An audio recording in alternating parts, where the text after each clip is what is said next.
बिहार में शराबबंदी है। यह अलग बात है कि केंद्रीय स्वास्थ्य मंत्रालय की रिपोर्ट के मुताबिक अभी भी राज्य के अंदर 17% लोग शराब पीते हैं। बिहार में शराबबंदी है। यह अलग बात है कि पिछले 2 से 3 दिनों में बिहार के अंदर लगभग 30 लोगों की जान जहरीली शराब पीने से चली गई है। नीतीश कुमार ने बिहार में जब शराबबंदी लागू किया था तो दोनों हाथें खोल करके, दोनों बांह फैला करके लोगों ने इसका स्वागत किया था। लोगों को उम्मीद जगी थी कि बिहार के अंदर इस व्यवस्था परिवर्तन से एक बड़ा बदलाव आएगा, क्योंकि बिहार में शराब पीने वाले लोगों की तादाद ज़्यादा थी और शराबबंदी के बाद सामाजिक बदलाव या सामाजिक क्रांति की बात कही गई थी।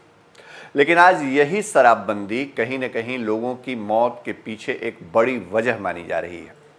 दरअसल अवैध रूप से जो शराब बेची जा रही है उसमें मिलावट और माफिया का खेल इतना बड़ा है कि अब तक राज्य में इस साल लगभग 90 लोगों की मौत जहरीली शराब या मिलावट वाली शराब पीने की वजह से हो चुकी है। राज्य के कई जिलों में अलग अलग ऐसी घटनाएं सामने आई हैं जहां पर लोगों की मौत जहरीली शराब पीने से हुई है। ताजा मामला गोपालगंज और बेतिया जिलों का है। गोपालगंज में इसके पहले भी जहरीली शराब कांड हो चुका है। इस मामले में जो मुजरिम रहे, जो दोषी रहे, उनको सजा भी सुनाई जा चुकी है स्पीडी ट्रायल के तहत। लेकिन इसके बावजूद माफिया का नेटवर्क इतना बड़ा है कि इस पर नकेल कस पाना सरकार के बूते की बात नहीं लग रही। आखिर नीतीश सरकार ने अगर शराबबंदी लागू किया तो ये शराबबंदी जमीन पर क्यों नहीं सफल हो पाई?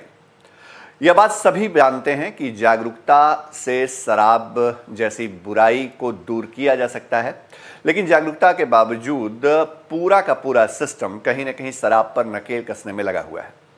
मुख्यमंत्री जब क्राइम रिव्यू को लेकर के बैठकें करते हैं तो एजेंडे में अपराध नियंत्रण से ऊपर फिलहाल शराबबंदी को सफल बनाना रहता है। मुख्यमंत्री खुले तौर पर अधिकारियों को कहते हैं कि शराब पर किसी कीमत पर वह कॉम्प्रोमाइज नहीं करेंगे। बिहार में शराबबंदी है तो इस पर नकेल कसनी होगी। शराब माफिया क्या सरकार से बड़ा रसूख रखने लगा है राज्य के अंदर? क्या इस खेल में ऐसे बड़े लोग शामिल हैं जिन पर सरकार का अंकुश नहीं लग पा रहा है?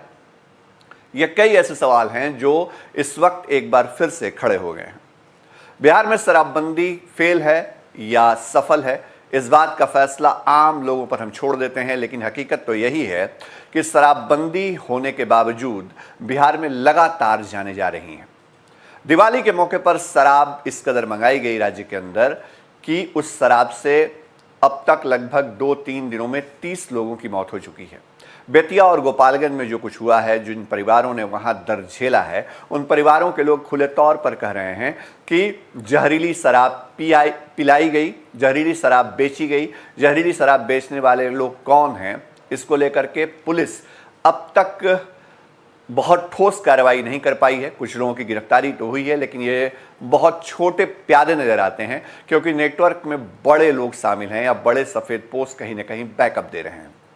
शराबबंदी फेल होने, जहरीली शराब से मौत होने के मामले में अब तक पुलिस महकमे के जिन लोगों के ऊपर कार्रवाई हुई है वो भी बेहद छोटे हैं। चौकीदार, इंस्पेक्टर से ऊपर के पदाधिकारियों पर आज तक किसी मामले में कार्रवाई नहीं हो पाई है। किसी भी जगह हमने नहीं सुना है कि जहरीली शराब से अगर लोगों की मौत हुई या इस तरह की कहीं वाकया हुआ तो वहां किसी डीएसपी रैंक के अधिकारी के ऊपर कार्रवाई हुई हो। हमने नहीं सुना कि जिले के किसी एसपी के ऊपर इसलिए कार्रवाई हो गई क्योंकि वहां शराब से लोगों की मौत हो गई या शराब का एक बड़ा कारोबार वहां पर पकड़ा गया। सरकार खुद कहती है कि हम शराबबंदी को सफल बनाने के लिए जिस नीति पर चल रहे हैं उसमें अगर पुलिस के बड़े अधिकारी भी दोषी पाए जाएंगे तो उनके ऊपर नकेल कसी जाएगी, कार्रवाई की जाएगी। लेकिन जब कार्रवाई की बात आती है तो जो एक्शन है वो केवल छोटे अधिकारियों तक होता है। पुलिस के चौकीदार, जमादार, दारोगा, इंस्पेक्टर से ऊपर यह कार्रवाई नहीं जा पाती। इसलिए भी सरकार की मंशा पर सवाल खड़े हो रहे हैं। हालात ये हो गए हैं कि नीतीश कुमार का सबसे बड़ा ड्रीम प्रोजेक्ट शराबबंदी बिहार में अब लोगों के लिए अभिशाप बन रहा है, खासतौर पे उन लोगों के लिए जो शराब छोड़ना नहीं चाहते या शराब की लत जिनकी छूटी नहीं है और किसी तरह वह शराब पीते हैं।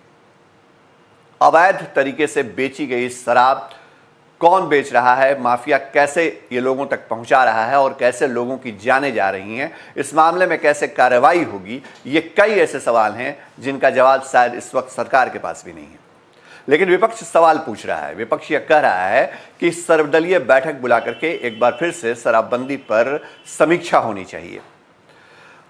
हालात इस कदर हो गए हैं कि जनता दल यूनाइटेड के साथ सत्ता में भागीदार भारतीय जनता पार्टी के नेता भी अब इस मसले पर खुलकर जेडीयू या नीतीश कुमार के साथ खड़े नहीं होना चाहते।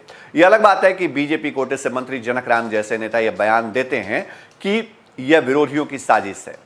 हिंदुस्तानी अवाम मोर्चा की तरफ से भी कहा जाता है कि विरोधियों ने उपचुनाव में हार के बाद साजिश रची और जहरीली शराब कांड हो गया। यह जो दलीलें दी जा रही हैं वो थोथी दलीलों से ज़्यादा कुछ नहीं नजर आता, क्योंकि राज्य के अंदर शराब से या जहरीली शराब से मौत का यह पहला मामला नहीं है। इसके पहले होली के वक्त भी शराब से लोगों की मौत हुई। कई जिलों में ऐसी घटनाएं हो चुकी हैं। हर बार कार्रवाई के नाम पर बड़ी बड़ी बातें कही जाती हैं, लेकिन वो बातें जमीन पर उतर पाती हैं या नहीं पर उतर पाती, ये अपने आप में आज भी एक यक्ष प्रश्न बना हुआ है। नीतीश कुमार एक ठोस या सख्त कदम क्यों नहीं उठा पाते हैं, ये भी लोग जानना चाहते हैं। क्या इस शराबबंदी का कोई फायदा है, जिस शराबबंदी में जहरीली शराब से लोगों की जान चली जाए? हम ये नहीं कहते कि शराब पीनी चाहिए या शराब पीने की छूट होनी चाहिए, लेकिन ये तो जरूर होना चाहिए कि सरकार तय करे कि शराब माफिया या अवैध तरीके से कारोबार करने वाले इस तरह मौत ना परोस पाए। क्या यह संभव है कि राज्य के अंदर जहरीली शराब या अवैध तरीके से जो गलत तरीके से शराब लाई जा रही है वो शराब बिना प्रशासनिक साठगांठ के एंट्री ले ले? क्या बिहार के सभी सीमाओं पर चेकपोस्ट नहीं है? क्या करोड़ों रुपए की शराब पटना जैसे शहर में पकड़ी नहीं जाती है? तो ये कैसे मान लिया जाए कि गोपालगंज या बेतिया जैसे सीमांचल या सीमावर्ती इलाके में शराब अगर आई है तो वहां प्रशासन को इसकी जानकारी नहीं होगी? अगर प्रशासन के पास इसकी जानकारी नहीं थी, अगर जिले के एसपी डीएम इसके लिए जवाबदेह नहीं है, तो इनके बताना चाहिए कि वो अपना काम कर रहे हैं या फिर केवल कुर्सी पर बैठे हुए हैं। सरकार को ये पूछना चाहिए, लेकिन सरकार में बैठे नेता या जो मुख्यमंत्री हैं वो इस मामले में क्यों मजबूत कदम नहीं उठा पा रहे हैं, ये भी अपने आप में एक बड़ा सवाल है। राज्य सरकार के मद्य निषेध मंत्री सुनील कुमार जो हैं वो कहते हैं कि बिहार में अब तक पिछले 2 दिनों में 21 लोगों की मौत हो गई है। ये आंकड़े सरकारी हैं, लेकिन आधिकारिक आंकड़ों से अलग मरने वालों की तादाद 28 से ज्यादा है। अब सरकार यह कह रही है या प्रशासन यह कह रहा है कि जिन लोगों ने शराब पी है उनको सामने आकर के अपनी जांच करानी चाहिए। लोगों की आंख की रोशनी चली जा रही है, इलाज वो चोरी छिपे करा रहे हैं, क्योंकि उनको डर है कि जहरीली शराब से अगर वो बच भी गए तो इस कानून की जद में आकर के उनके ऊपर कार्रवाई हो सकती है। एक बात जो सारे मामलों में कॉमन दिखती है या सामान्य दिखती है वो ये कि कभी भी जहरीली शराब से अगर मौत की घटनाएं होती हैं तो कोई भी जिला प्रशासन हो इसको सिरे से कबूल नहीं करता है, वो इसे खारिज करता है। शुरुआती दौर में प्रशासन की मंशा यही होती है कि यह मामला रफा दफा हो जाए। क्या इसी तरह से शासन चलेगा? क्या नीतीश कुमार का ड्रीम प्रोजेक्ट इसी तरह से सफल होगा? यह सवाल हर किसी के मन में है। क्या सरकार में बैठे जो मुखिया हैं उनके जहन में सवाल पैदा नहीं होता या उनके मन में यह बात नहीं आती? हमें इंतजार करना होगा इस मामले में आखिर कब तक इसी तरह मौत होती रहेगी, या सरकार शराबबंदी को सफल बनाने के लिए कुछ ठोस उपाय करेगी, या इसको लेकर के जो समीक्षा की बात कही जा रही है सर्वदलीय बैठक के जरिए उस पर कोई पहल होगी। फर्स्ट बिहार पर तमाम ऐसे मुद्दों को हम उठाते रहेंगे। हमारे चैनल पे ये खबर आपको कैसी लगी आप कमेंट बॉक्स में जरूर बताइएगा। नमस्कार। तंत्र मंत्र के बादशाह, भारत के जाने माने सर्वश्रेष्ठ गुरु खान जी, मिलेगा हर समस्या का समाधान गारंटी के साथ। मेरी बेटी की शादी के लिए बहुत से रिश्ते आते थे, पर कोई न कोई अड़चन पड़ जाती थी। इसी वजह से मेरा पूरा परिवार बहुत परेशान था। बाबा जी की दुआओं से आज मेरी बेटी एक बड़े घर की बहू बनी। भटको चाहे जहाँ, काम होगा सिर्फ यहाँ। गृह कलेश, कर्ज मुक्ति, प्रेम विवाह, जादू टोना, पति पत्नी में अनबन, सौतन या दुश्मन से छुटकारा, विदेश यात्रा में रुकावट, फिल्मों में प्रवेश और कोर्ट कचहरी जैसी समस्याओं का समाधान। सभी समस्याओं का समाधान गुरु खान जी।